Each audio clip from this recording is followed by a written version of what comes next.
Well, first of all, we are analyzing the ecological challenges of Nigeria, and we take note of the fact that every segment of this country has a peculiar environmental problem.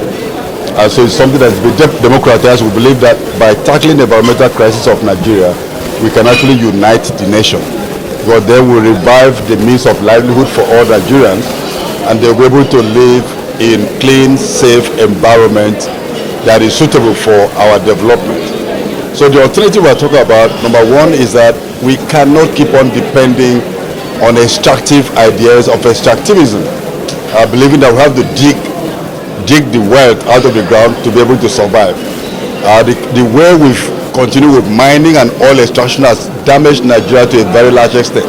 For example, the tin mines of Jos were never remediated and never restored. People are still being impacted today. The coal mines of Enugu, the same problem. The new mines in Benue, Ikogi, of course the oil wells of Nigeria and the fires going on there are things that we believe we have to do things differently. As one of the speakers said, the mindset that created the problem is not the mindset that's going to rescue all from the crisis. So this alternative is for us to look at Nigeria must, the National Social-Ecological Alternative is proposing that we have to start thinking and doing things in ways that are harmony with nature and that makes it possible for every Nigerian to live at peace with the environment. I don't think we've gotten it all wrong. You know, we have a way of seeing only things that are not working well in Nigeria. We also have a way of blaming only the government. But like I said today, we all have roles to play for Nigeria. Many things are not working right, but some things have also worked right. And we all, in one way or the other, have played different roles in some of the things we complain about. But one of the things I know about Nigeria is that data in Nigeria is one of our weakest parts. So most of what we have are guesstimates.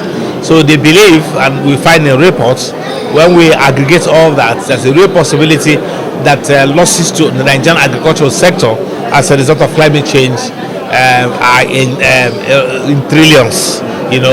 Also factoring current exchange rates, they're in trillions. The challenges are real. Like I said here today, you all feel it. I mean, you like I said, we're familiar with the issues that are common when we discuss climate change. Temperatures have changed, rainfall patterns have changed, frequency of occurrence of extreme weather events and things like that have all changed. Do something. This year I've planted. This year I have sensitize people to plants.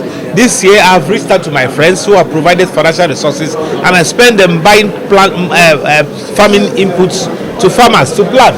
This year I have called all kinds of meetings and gatherings and tried to remind people that we cannot abandon farming. We need to eat. Food prices have gone the haywire. You know it. No, men don't go to market. The women know what I'm talking about, but I think you now know it. When you have a system, at least men are more on the eating side. When you have a situation where the minimum wage of the country, you need times 2 of it to buy a bag of local rice.